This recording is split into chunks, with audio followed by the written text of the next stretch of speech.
By 1944, the Luftwaffe was no longer the confident force that had once darkened European skies. Fuel was scarce. Aluminum was rationed. Spare parts arrived late if they arrived at all. On airfields scattered across a shrinking empire, rows of aircraft sat immobile, their usefulness measured not by design but by what could still be kept alive. And yet on one such field, 50 planes continued to fly, an anomaly so unlikely it bordered on disbelief. The belief was simple and universally accepted. Aircraft were precision instruments. Without intact supply chains, trained factories, and standardized components, they were grounded. No amount of courage or ideology could change metallurgy, hydraulics, or tolerances measured in fractions of a millimeter. When parts failed, planes failed. That was the rule. It had always been the rule. But rules weaken under pressure.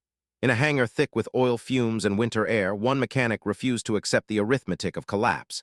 He scavenged from wrecks deemed unsalvageable, reshaped metal never meant for aviation, rewired systems with components borrowed from radios and trucks. Nothing matched the manuals anymore. Everything was measured by eye, sound, and experience. Each repair carried risk, not only to the machine, but to the pilot who would later trust it with his life.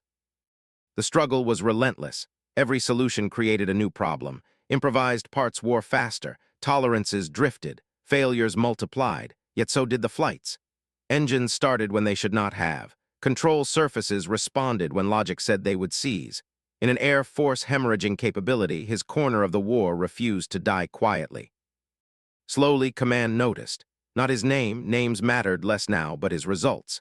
Aircraft availability reports showed numbers that did not align with reality. Requests were routed through his hands. Pilots asked for his machines.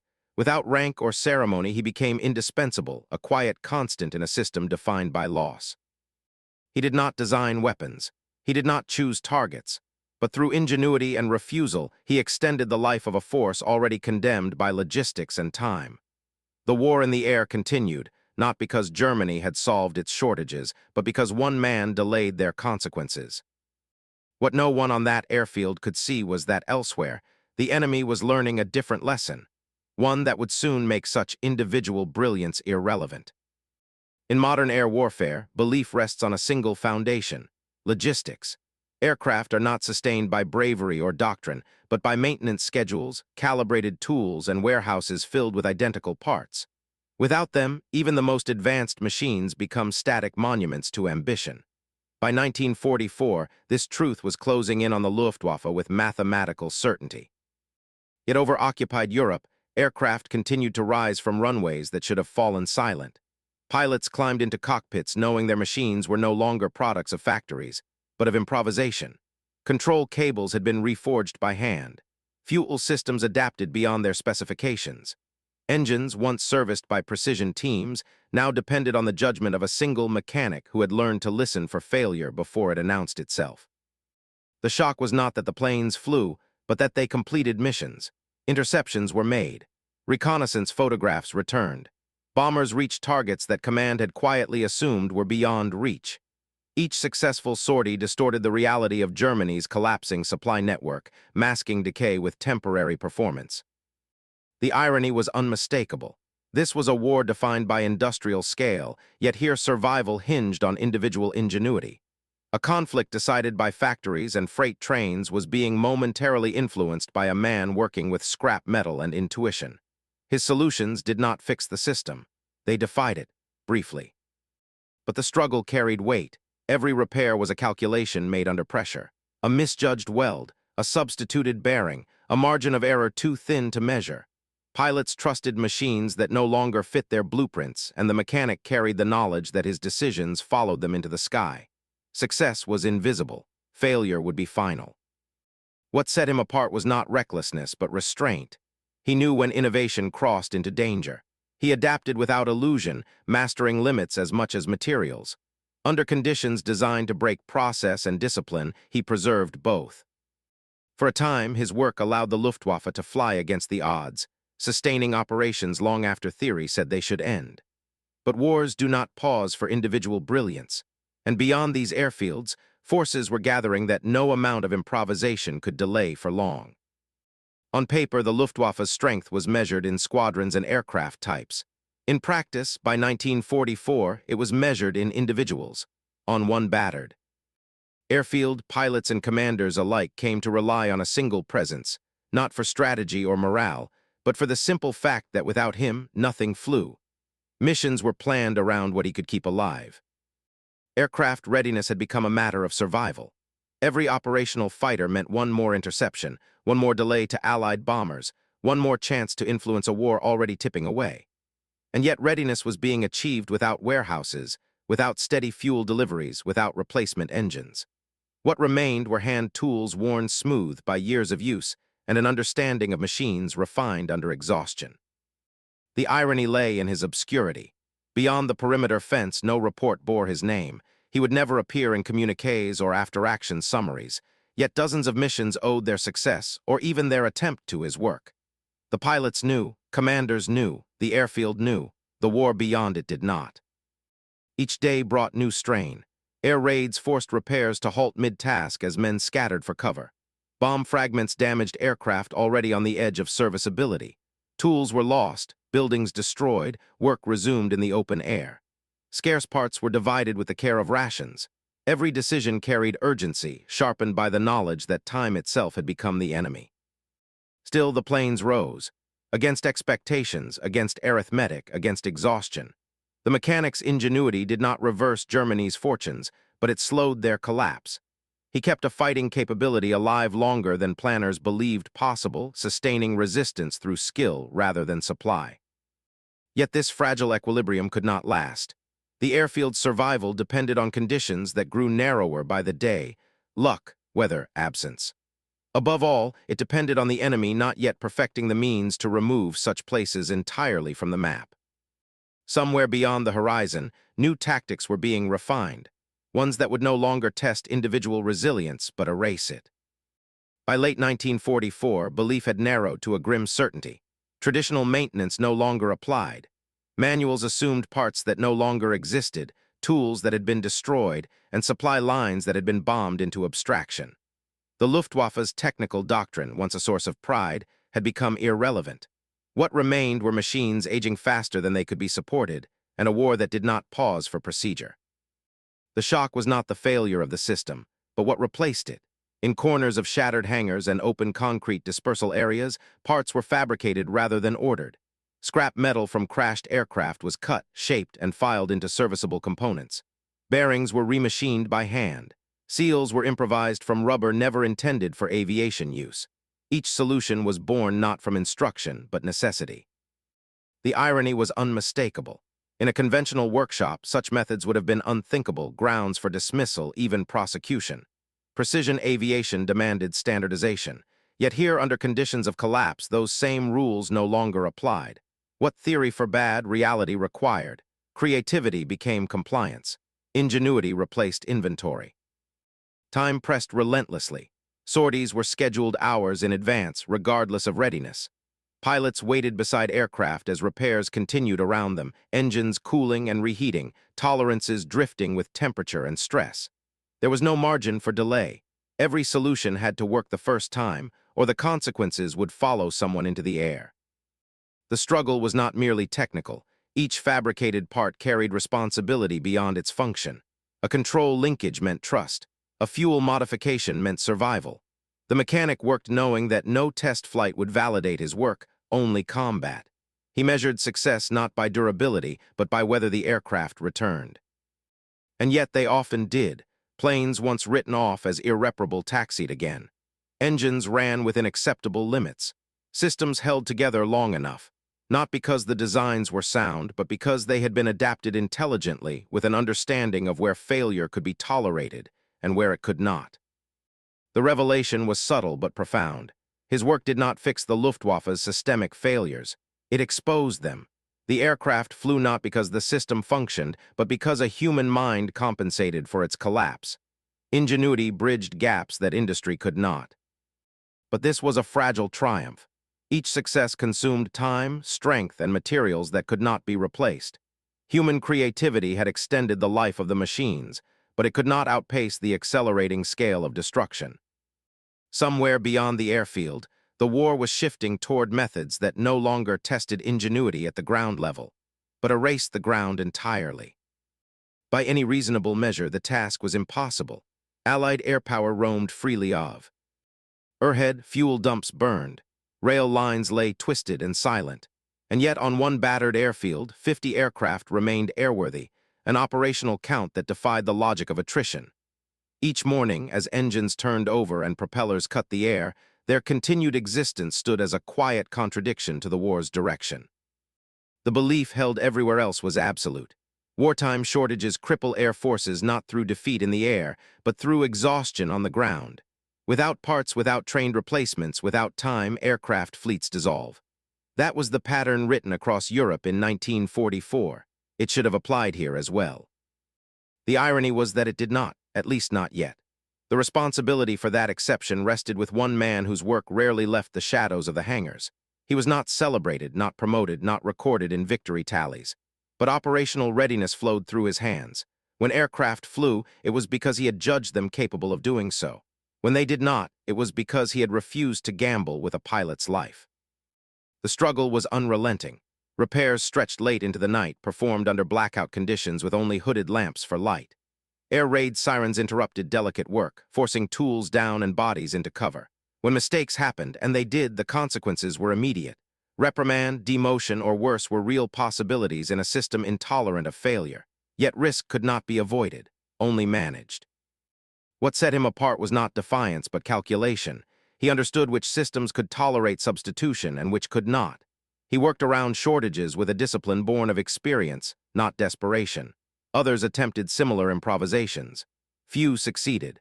Fewer still earned the quiet trust of pilots who returned again and again to the same aircraft. The revelation lay in the disparity. In a war powered by industrial output, this pocket of resistance depended almost entirely on human expertise. His technical skill did not reverse defeat, but it delayed it, long enough to matter tactically, if not strategically. The Luftwaffe's continued sorties from this airfield were not evidence of recovery, but of exceptional resilience. Yet resilience has limits. Every night worked consumed strength that could not be replenished. Every aircraft kept alive narrowed the margin further. The fleet survived not because the war machine functioned, but because one man refused to let it fail quietly. What he could not know was that the enemy was preparing methods that would render such dedication obsolete, ending not with scarcity, but with finality. Among those who understood aircraft, belief carried a quiet severity. Maintaining a machine was as dangerous as flying it. A misaligned control surface, a weakened fitting, an unseen fatigue crack, any of these could end a life as surely as enemy fire. For those who worked on the ground, responsibility did not end at the hangar door. It followed the aircraft into the sky. The shock lay in how narrow the margins had become. Improvised repairs extended capability, but they also removed safety nets. There were no redundancies left, no backup parts waiting on shelves. Each decision had consequences that could not be reversed once the aircraft left the runway. Success meant invisibility. Failure would arrive without explanation, measured only in wreckage. The irony was cruel. The skills that made him indispensable also exposed him to danger beyond the physical. In a system desperate for results, accountability flowed downward. If an aircraft failed, questions followed. If a pilot did not return, suspicion lingered.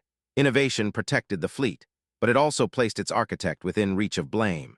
He worked knowing that recognition was unlikely and punishment was always possible. The struggle etched itself into routine.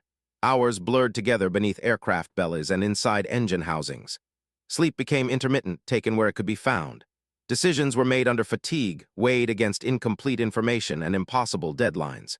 Each choice required restraint as much as courage, knowing when to attempt one more repair and when to ground an aircraft despite pressure. What sustained him was not optimism but discipline. He did not believe ingenuity was limitless.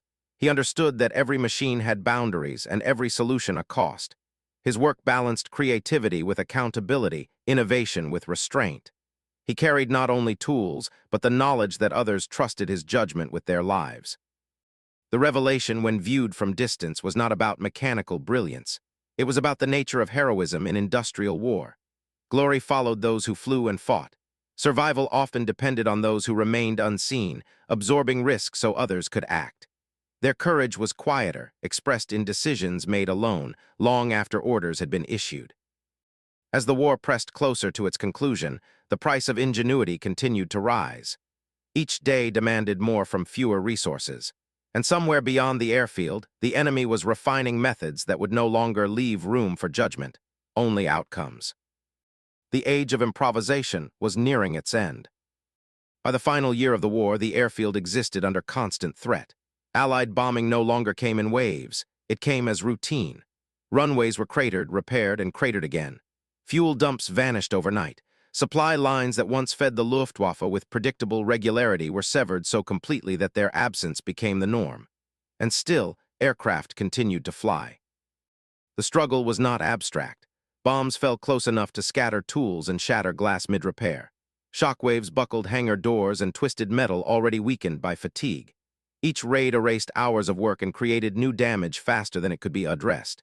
Yet after the smoke cleared, the same calculation resumed. Which aircraft could be made ready, which must be sacrificed, and which might survive one more mission. The irony deepened with every sortie.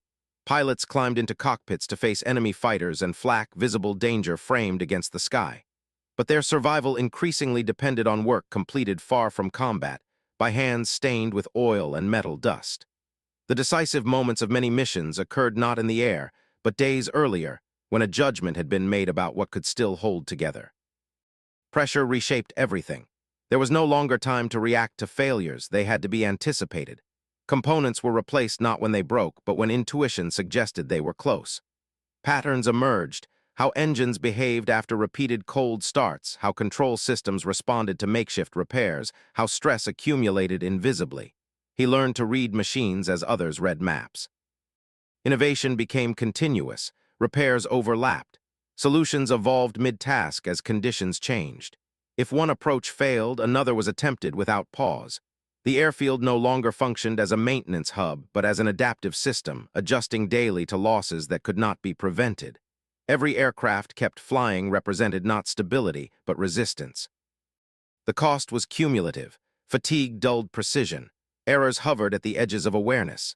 Decisions were made with incomplete information, often under the sound of approaching aircraft that might be friendly or might not. There was no separation between work and threat. The war intruded into every moment, compressing time until there was only the immediate problem at hand. Yet the planes continued to rise, not in numbers that suggested recovery, but enough to matter. Interceptions delayed bomber formations. Reconnaissance flights provided intelligence still valued by command. Each mission flown forced the enemy to respond, to divert resources, to acknowledge that the airfield remained alive. The revelation viewed with distance is not that one man kept an air force operational. He did not. The Luftwaffe was already losing the war in the air. What he did was narrower and more revealing.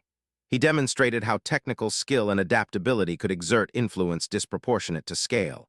In a conflict defined by mass production and overwhelming force, individual expertise still shaped outcomes at the margins. But margins shrink.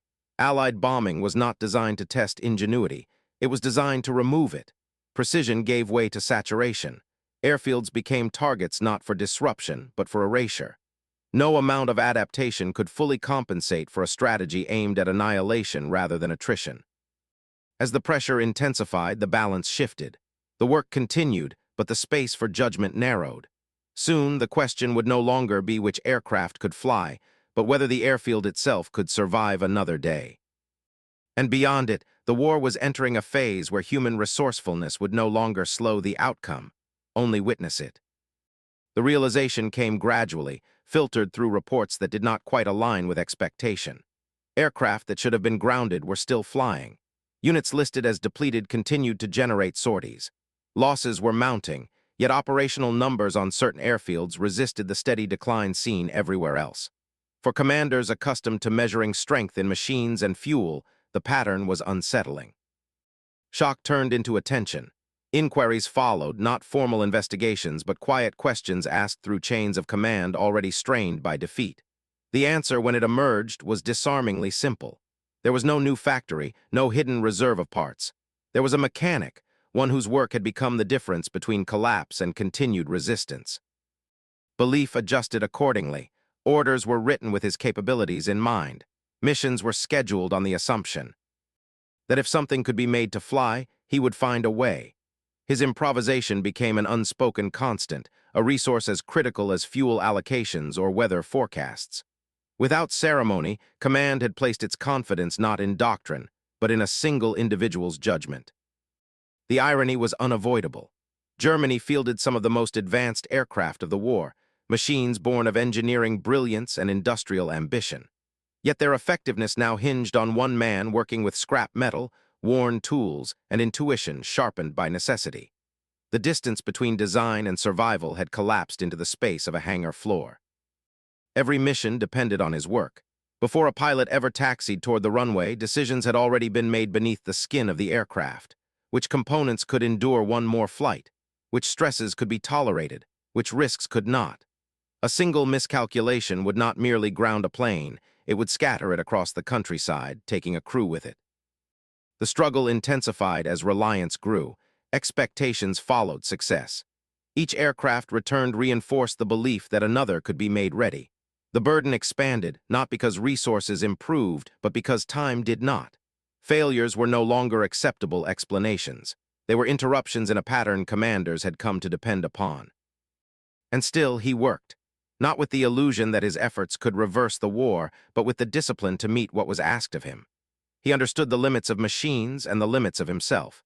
His ingenuity was not reckless. It was precise, informed by the quiet knowledge that survival in this phase of the war depended on judgment more than innovation. The revelation, when viewed without the urgency of the moment, is stark. One man's work extended the operational life of an entire fleet, not by altering strategy, but by delaying consequence. He did not change outcomes at the level of nations. He changed them at the level of days, of missions completed, of moments bought. Yet this too carried a cost. The more indispensable he became, the more fragile the arrangement grew. Systems built on individual brilliance do not scale. They endure only until pressure exceeds human capacity. The Luftwaffe's secret weapon was not a machine or a tactic. It was a man absorbing strain meant for an entire system. As the war pressed on, the limits of that arrangement drew closer. No amount of ingenuity could compensate forever. And as Allied power tightened its grip, the question was no longer whether aircraft could be kept flying, but how long such reliance on one unseen figure could survive before it, too, gave way. In the structure of air warfare, recognition followed altitude. Pilots were named in reports, their victories counted, their losses mourned. Battles were mapped, analyzed, remembered. On the ground, however, influence moved quietly. The mechanic remained largely unknown beyond the airfield perimeter, his presence registered only through the continued availability of aircraft that should no longer have existed. The struggle was not invisibility alone, but permanence within it. Days passed without acknowledgement, weeks without rest, months without reprieve. Success did not bring commendation, it brought expectation. When aircraft flew, nothing was said. When they failed to return, questions followed, never publicly, but with weight. His work existed in a space where absence was blamed, but presence was assumed. The irony was profound. The survival of dozens of pilots depended on decisions made far from combat, by someone whose name would never appear in combat citations. Men entrusted their lives to machines he had judged worthy of flight, often without knowing how close those machines had come to permanent grounding. The pilots carried risk visibly. He carried it silently. From a distance, history rarely notices such figures. Wars are remembered through offensives and retreats, through commanders and formations. Yet beneath those narratives lie countless acts of technical judgment that never reached the record. This mechanic's influence was not strategic, but cumulative. Each aircraft launched was a small defiance of inevitability, repeated often enough to matter. The revelation lies not in the scale of his work, but in its effect. His ingenuity did not win battles. It extended possibilities. It allowed commanders to act when otherwise they would have waited, and forced enemies to respond when they believed resistance had thinned. Influence in this form was measured not by outcomes, but by persistence. There were moments when the imbalance became clear. Pilots celebrated safe returns, unaware of how narrowly their machines had met the threshold of flight. Commanders reviewed sortie numbers without knowing the labor that sustained them. The system moved forward, powered by effort it did not formally recognize. And yet this absence of recognition shaped his work. It stripped illusion away. There was no promise of reward, only the immediate necessity of function. Decisions were made without hope of praise, guided instead by responsibility. The aircraft did not care whether he was known. They only responded to precision. As the war entered its final phase, the gap between recognition and influence widened. The Luftwaffe's remaining strength grew more fragile, more dependent on individual competence. In that fragility, his role became even more critical and even less visible. Systems under strain tend to highlight symbols, not foundations. History often celebrates innovation when it arrives with spectacle. Here, it arrived with continuity. Aircraft flew when they should not have. Missions occurred when conditions argued against them. These were not miracles. They were the result of sustained, unacknowledged expertise. The lesson endures beyond the airfield. True influence does not always announce itself. It can exist entirely in the background, shaping events without claiming them.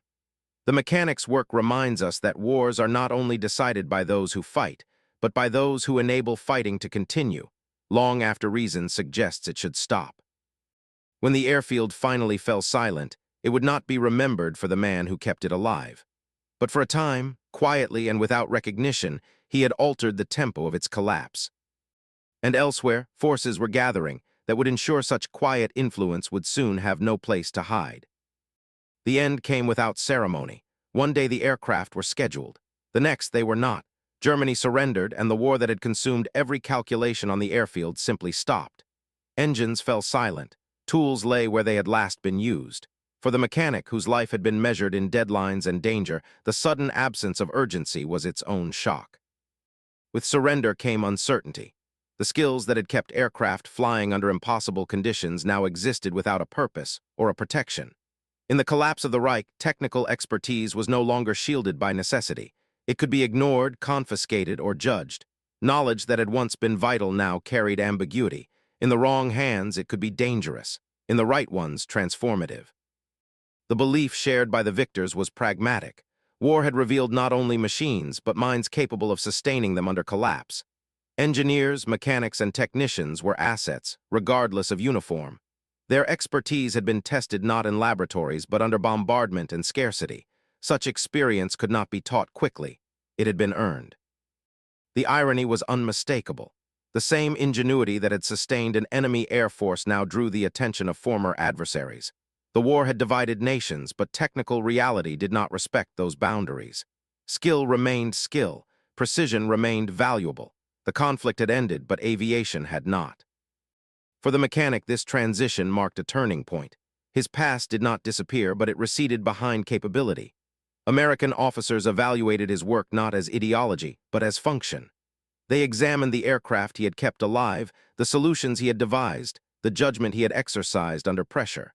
What they saw was not loyalty to a cause, but mastery of a craft. The U.S. Army did not seek spectacle. It sought continuity. Aviation was entering a new phase, shaped by jet propulsion, increased complexity, and global reach. The demands of peacetime development would be different, but no less exacting. Those who understood machines at their limits were needed. So he was hired, not as a symbol, not as a trophy, but as a technician. His work shifted from survival to advancement.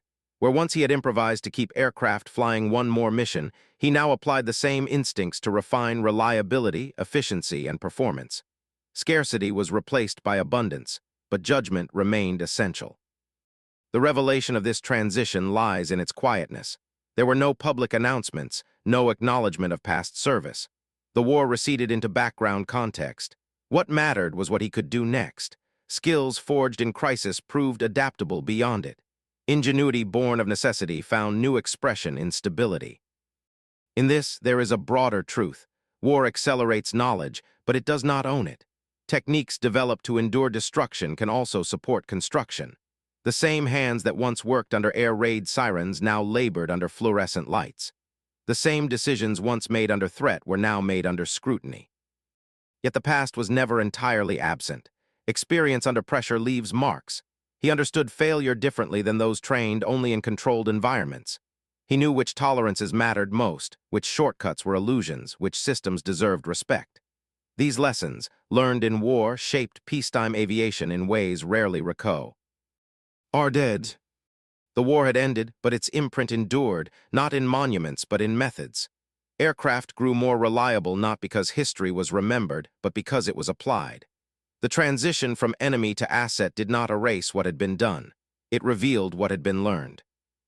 And in that continuity lies the final irony. The Luftwaffe's unseen mechanic did not fade with the defeat of the regime he served. His influence extended beyond it, quietly shaping the future of aviation. Not as a soldier, not as a symbol, but as a craftsman whose skills outlasted the war that forged them. What began as improvisation under fire would, in time, become part of the foundation for a new era in the sky. The transition was not seamless. War had ended, but habits formed under it did not dissolve overnight. The mechanic entered a new environment defined by unfamiliar uniforms, different procedures, and a language that framed problems in ways he had not been trained to hear. The struggle was no longer survival under fire, but adaptation under scrutiny. Every action was observed. Every recommendation weighed against suspicion born of recent memory. He worked alongside American engineers and soldiers who had spent years fighting the machines he once kept alive. Their aircraft were different, their doctrine broader, their resources vast by comparison. Yet complexity brought its own challenges. Systems were layered, redundancies multiplied, and assumptions were built into processes that had never been tested by collapse. For a man shaped by scarcity, abundance required adjustment. The irony was unmistakable. The same hands that had kept Luftwaffe aircraft operational now ensured the readiness of U.S. machines. Tools once used to extend the life of enemy fighters were applied to aircraft bearing unfamiliar insignia. The work itself had not changed. Metal still fatigued. Engines still failed predictably when ignored. Only the context had shifted. At first, collaboration was cautious. Knowledge was exchanged carefully, filtered through protocol and oversight. Yet machines have a way of clarifying intent. When a problem arose, an unexplained vibration, an intermittent fault, a failure that resisted documentation, his instincts asserted themselves. He listened, inspected, tested. He asked questions others had overlooked, and solutions followed. This marked the turning point.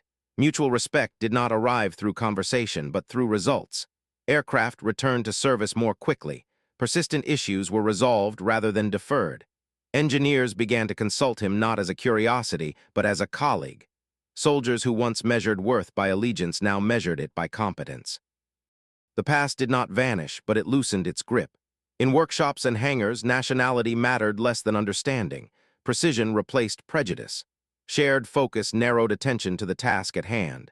Technical excellence became the common language, spoken fluently by those who had learned it under pressure. What distinguished him was not brilliance alone, but perspective. He had seen systems fail completely. He understood which procedures existed for ideal conditions and which mattered when conditions collapsed. His experience brought a discipline shaped by consequence, not compliance. Shortcuts that appeared efficient to others were immediately suspect. Redundancies that seemed excessive were recognized as safeguards. The revelation in time was broader than any single contribution. Expertise proved transferable. It crossed borders more easily than ideology and endured longer than enmity. The war had divided men by flags and uniforms. Work reunited them by function. In this space, collaboration was not an act of forgiveness, but of necessity. For the mechanic, this new role carried a quiet symmetry. He had never chosen the direction of the war, only responded to its demands. Now he responded to different demands, shaped by reconstruction rather than collapse. The stakes were lower, but the responsibility remained. Lives still depended on judgment. Aircraft still punished error. American aviation moved forward, incorporating lessons drawn from many sources, some celebrated, others quietly absorbed. His influence was rarely singled out, but it was present in improved maintenance practices, in questions asked earlier rather than later, in systems designed with failure in mind. These were not ideological victories, they were technical ones. In this collaboration lay a final irony. The man once viewed as an enemy had always been defined by his craft, not his cause. War had assigned him a role. Peace revealed his essence. When stripped of uniform and urgency, what remained was expertise, honed, tested, and adaptable. The story does not end with reconciliation or redemption. It ends with continuity. Aircraft continued to fly. Engineers continued to refine. And knowledge, forged in one of history's most destructive conflicts, found a place in shaping what followed. In the quiet of post-war hangars, the lines that once divided sides faded. What endured was the work, and the understanding that, in the end, mastery outlasts allegiance. The first signs were subtle, almost administrative. Aircraft turnaround times shortened. Persistent maintenance issues disappeared rather than recurring. Procedures once accepted as slow or unavoidable were questioned, then quietly revised. What appeared on paper as marginal improvement was, in practice, a measurable shift in readiness. For those paying attention, the shock lay not in innovation itself, but in its source. His influence emerged through work rather than declaration. Methods refined under bombardment now operated in calm hangars, applied with the same discipline but freed from desperation. Components were inspected differently. Failure was anticipated earlier. Systems were treated not as idealized designs, but as physical objects subject to fatigue, tolerance, and error.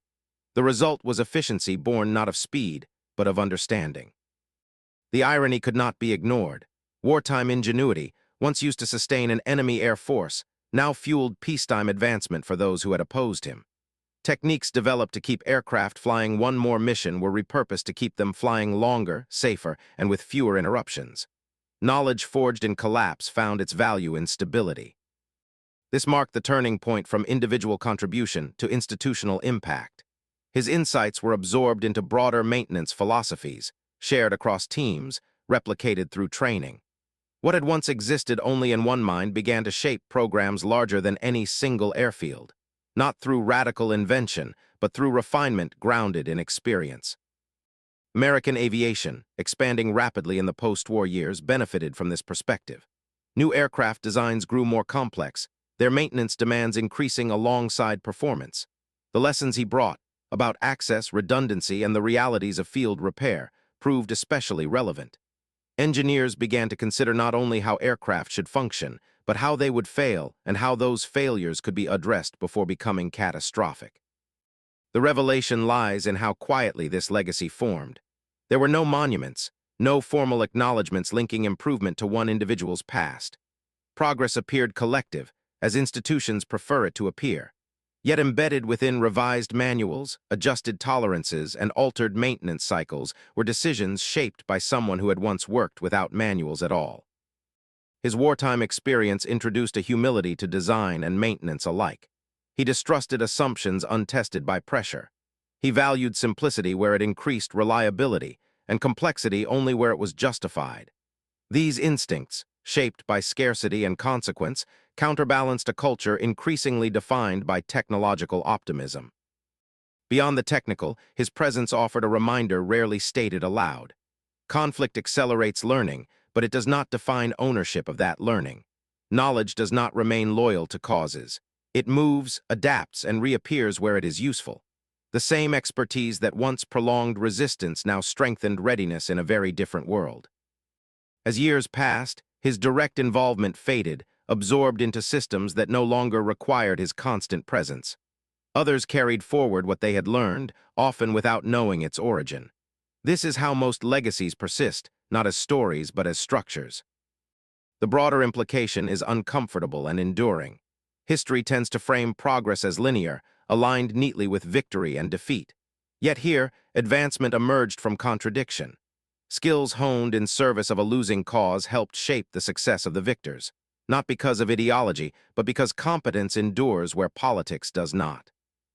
His life in aviation did not conclude with triumph or redemption. It concluded with continuity. Aircraft became more reliable, maintenance grew more responsive, readiness improved incrementally, then steadily. These outcomes mattered more than recognition ever could. In the end, his legacy was not attached to a flag or a uniform. It resided in the quiet confidence of aircraft that flew when needed, returned when expected, and failed less often because someone, long ago, had learned what failure truly cost. History remembers wars through their endings. Aviation remembers them through what survives. And in that survival, in methods refined, errors avoided, systems respected, the influence of one unseen mechanic continued to shape the sky long after the guns fell silent. The consequences of his work were never recorded in a single moment. They accumulated quietly, measured in aircraft that returned instead of vanished, in pilots who landed instead of being listed as missing. During the war, his decisions saved lives without ceremony. After those same decisions echoed forward, shaping practices that reduced failure long after the fighting ended. The impact was real, even if it remained largely unseen. In war, visibility defines heroism. Pilots were celebrated because their danger was immediate and observable. Battles were remembered because they left scars on maps and cities. By contrast, the mechanic's work left no spectacle. When he succeeded, nothing happened. Engines ran smoothly, aircraft behaved as expected, silence followed. That silence was his achievement. The irony lies in scale. His most important contributions were invisible yet indispensable. Entire missions depended on judgments made alone, long before takeoff. The broader war effort leaned on labor that never appeared in briefings or headlines. He shaped outcomes not through command, but through competence, an influence difficult to narrate but impossible to deny. After the war, the pattern continued. His expertise flowed into systems rather than stories. Maintenance grew more efficient. Readiness improved incrementally, then consistently. Failures became rarer not because machines were perfect, but because they were better understood. His influence survived not as memory, but as method. What history often overlooks is that transformation rarely announces itself. It arrives through repetition, through standards quietly raised, through errors quietly prevented. His work belonged to this category, technical, restrained, and cumulative. It did not seek recognition and therefore never depended on it. The revelation here is not about one man alone, but about the nature of heroism in modern war. Industrial conflict creates space for a different kind of courage, one that operates without witnesses, one that absorbs responsibility without reward, one that accepts that success will be anonymous and failure unforgettable. Such heroism does not fit neatly into medals or memorials. It resides in trust, in the pilot who climbs into a cockpit believing the aircraft will respond, in the engineer who follows a procedure without knowing who refined it, in the system that functions because someone, years earlier, refused to accept its limitations. His life bridged two eras. In wartime, he delayed collapse through ingenuity. In peace, he strengthened continuity through discipline. The same skills applied under radically different circumstances produced the same result, aircraft that worked when needed. That consistency, more than any single act, defines his contribution. There is no final scene in which his role is acknowledged. No retrospective applause. The war ends. The hangars change. New generations arrive. And still, traces of his thinking remain, embedded in how problems are approached, how risk is judged, how failure is anticipated rather than merely repaired. History often assigns meaning through grand gestures. Yet much of what endures is built quietly, by individuals whose names fade even as their work persists. The mechanic's legacy reminds us that progress is not always driven by those who command attention, but by those who command understanding. In war, he was unseen but essential. In peace, he was absorbed but influential. Across both, his heroism remained the same, technical, disciplined, and transformative. They never built monuments for men like him. They built systems that worked, and that in the end mattered far more. War tends to simplify identity. Uniforms define allegiance. Language defines loyalty. In combat, there is little room for ambiguity. Yet when the fighting ends, complexity returns. The mechanic's journey from Luftwaffe airfields to U.S. Army hangars illustrates how expertise can follow unexpected paths, reshaping former enemies into reluctant collaborators, and eventually into professionals working toward the same end. The human element of this transition cannot be reduced to policy or pragmatism alone. He did not cross a line on a map. He crossed a psychological boundary shaped by years of conflict. The sounds were different now. The cadence of orders, the technical vocabulary, the assumptions embedded in procedure, all unfamiliar. But the machines spoke the same language they always had. Stress, vibration, heat, fatigue. These did not change with nationality. Irony defined every early moment. Skills once used to keep German aircraft airborne were now applied to safeguarding American lives. The same instincts that had delayed Allied air superiority were redirected toward maintaining it. History rarely offers reversals so precise. The war had placed him on one side of the equation. Peace repositioned him on the other without altering the math of responsibility. What made this possible was not forgiveness or ideological alignment, but function. Aircraft do not recognize former enemies. They respond only to correct judgment and careful work. In hangars far removed from the battlefields of Europe, collaboration formed around shared problems. A system failed. Solution was needed. Expertise became the currency that mattered. For American personnel, this required its own adjustment. Trust did not arrive instantly. It was earned through consistency, through recommendations that proved sound, through aircraft that returned safely. Each success weakened the barrier left behind by war, not because the past was forgotten, but because the present demanded competence more than resentment. The revelation in this exchange lies in its direction. Knowledge moved forward, not backward. It was not an act of surrender nor of absolution. It was an act of continuation. Aviation was advancing rapidly, and the demands placed upon it were growing more complex. Those who understood the consequences of failure, who had seen what happened when systems collapsed, brought a perspective that could not be replicated in classrooms or manuals. The mechanic's experience carried weight precisely because it had been shaped under pressure. He understood how fragile even the most advanced designs could become. He recognized warning signs others overlooked. He approached systems not as abstractions, but as physical realities subject to wear and human error. These insights translated directly into safer practices and more resilient operations. Over time, his presence became less remarkable than unremarkable at all. This was the final transformation. What began as an unusual convergence of former adversaries became routine. His methods were adopted, adapted, and eventually absorbed. The work continued, no longer associated with its origin, but with its results. Here, the broader meaning emerges.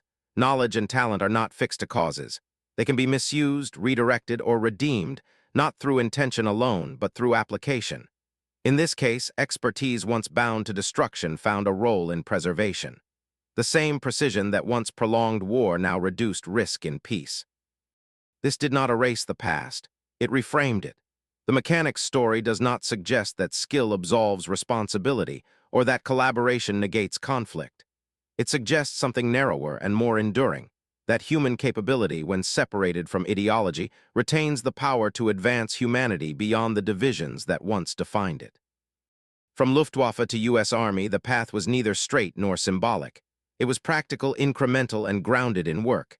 Aircraft flew more reliably, lives were better protected, systems improved. And in that quiet progression, the war's sharpest line, enemy and ally, began slowly to lose its meaning, replaced by something older and more persistent.